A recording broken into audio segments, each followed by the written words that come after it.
Yeah, I'm glad you said that. All right. Because I wanted to put him down a little better.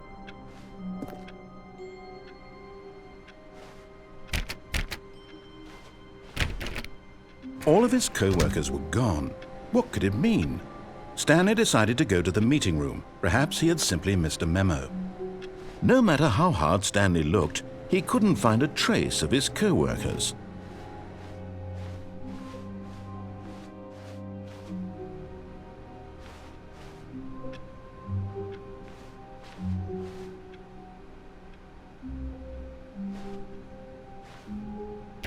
Stanley went around touching every little thing in the office, but it didn't make a single difference, nor did it advance the story in any way.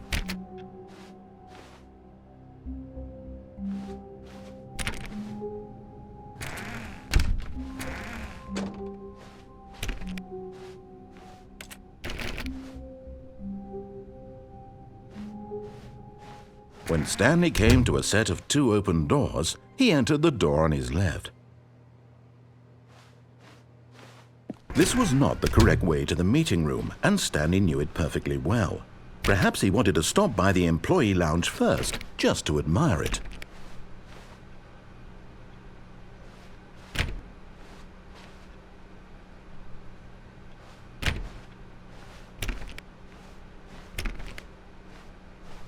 Ah, yes, truly a room worth admiring. It had really been worth the detour after all, just to spend a few moments here in this immaculate, beautifully constructed room. But eager to get back to business, Stanley took the first open door on his left.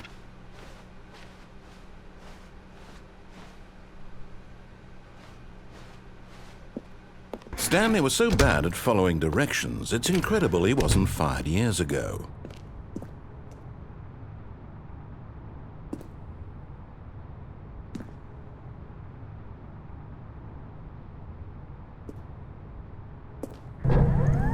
Look, Stanley, I think perhaps we've gotten off on the wrong foot here. I'm not your enemy, really, I'm not. I realize that investing your trust in someone else can be difficult, but the fact is that the story has been about nothing but you all this time. There's someone you've been neglecting, Stanley. Someone you forgot. What? Really? I was in the middle of something. Do you have zero consideration for others? Are you that convinced that I want something bad to happen to you? Why, I don't know how to convince you of this, but I really do want to help you, to show you something beautiful. Look, let me prove it. Let me prove that I'm on your side. Give me a chance.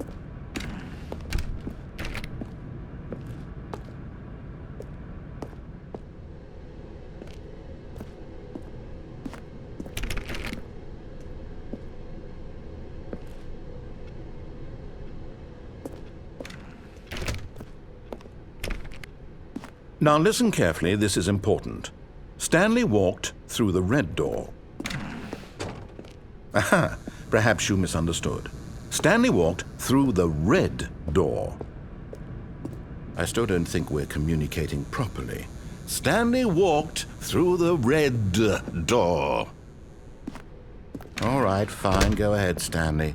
You want to know so badly what's out there? You want to find out what lies at the end of this road you've chosen? Well, don't let me stop you.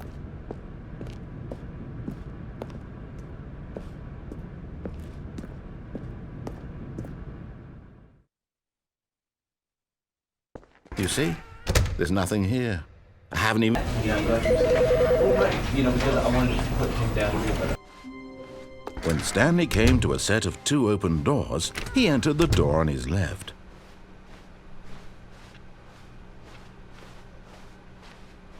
Yet there was not a single person here either. Feeling a wave of disbelief, Stanley decided to go up to his boss's office. Coming to a staircase, Stanley walked upstairs to his boss's office.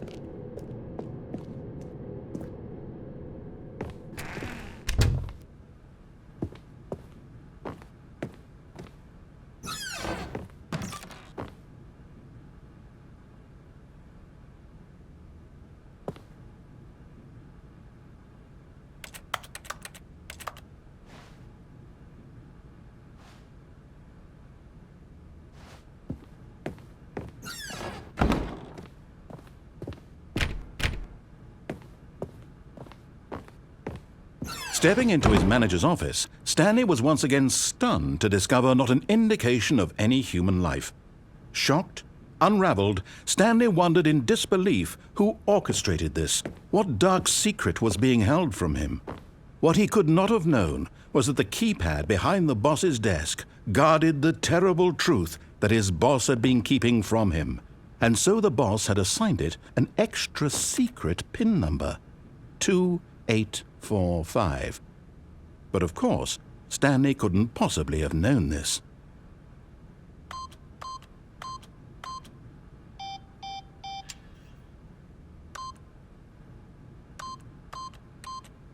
Yet incredibly, by simply pushing random buttons on the keypad, Stanley happened to input the correct code by sheer luck. Amazing. He stepped into the newly opened passageway.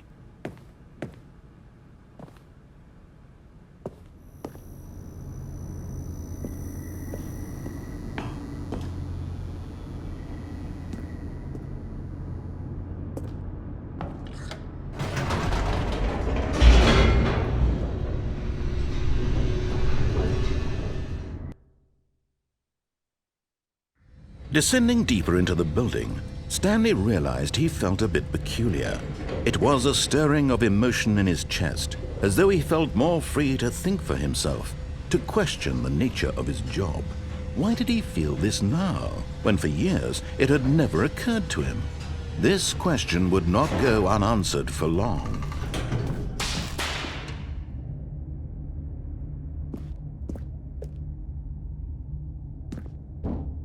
Stanley walked straight ahead through the large door that read Mind Control Facility.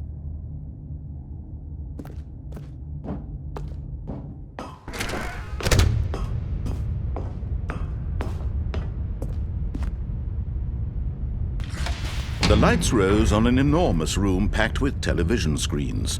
What horrible secret did this place hold? Stanley thought to himself. Did he have the strength to find out?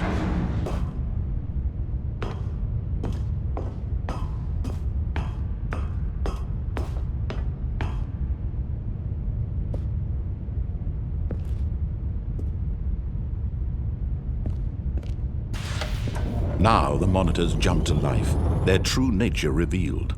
Each bore the number of an employee in the building, Stanley's co-workers. The lives of so many individuals reduced to images on a screen, and Stanley, one of them, eternally monitored in this place where freedom meant nothing.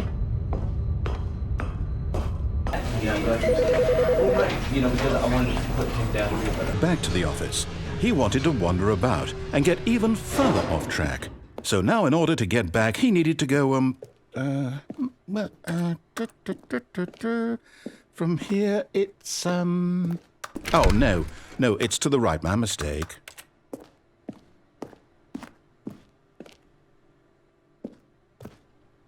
No, not the right. Why would I have ever said it was to the right? What was I thinking? It's clearly... Oh dear, would you hold on for a minute, please? Now, let's see. We went down right, left, down, left, right. Yep, okay, yes. I've got it now. This story is absolutely, definitely this way.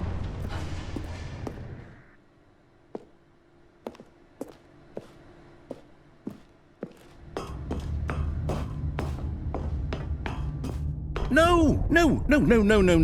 This isn't right at all. You're not supposed to be here yet. This is all a spoiler. Quick, Stanley, close your eyes. Okay. We just have to get back to, oh, who am I kidding? It's all rubbish now. The whole story completely unusable. How about, rather than waste my time trying to salvage this nonsense, we'll just restart the game from the beginning. And this time, suppose we don't wander so far off track, Okay, from the top. All of his co-workers were gone. What could it mean? Stanley decided to go to the meeting room. Perhaps he had simply missed a memo.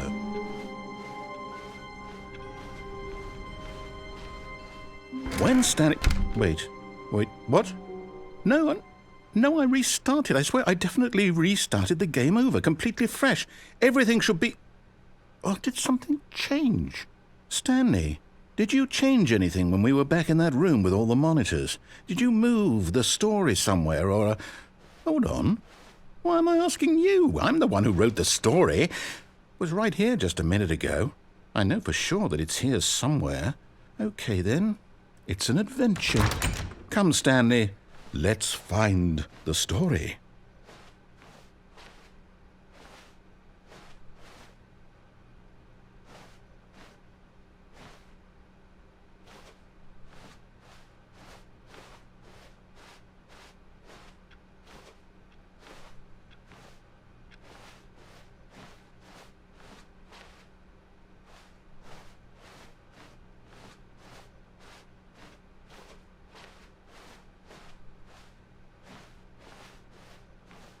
I'll say it. This is the worst adventure I've ever been on. I can promise you there definitely was a story here before. Do we need to restart the game again?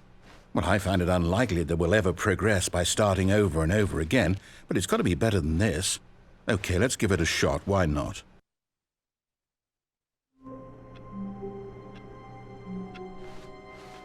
All of his co-workers were gone. What could it mean?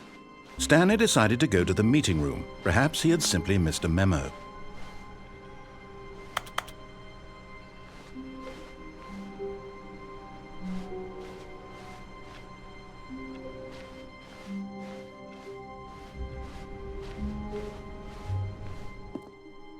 Okay, yep, it's worse. I might be remembering this wrong. It's possible the story is back where we just came from.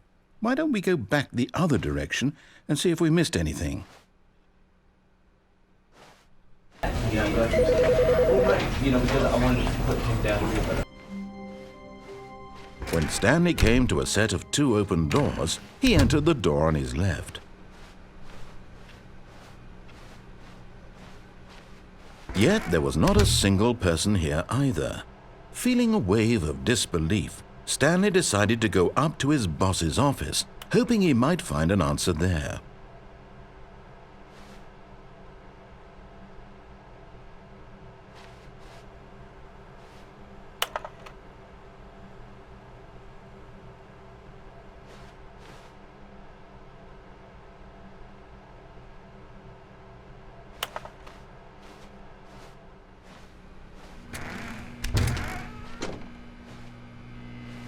Stanley stepped into the broom closet, but there was nothing here, so he turned around and got back on track.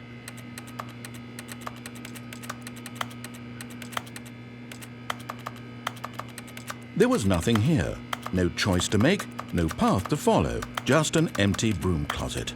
No reason to still be here.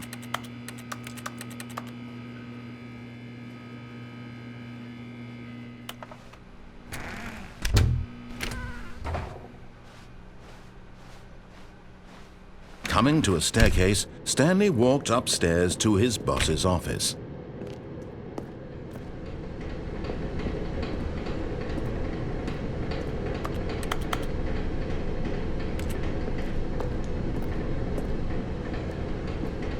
But Stanley just couldn't do it.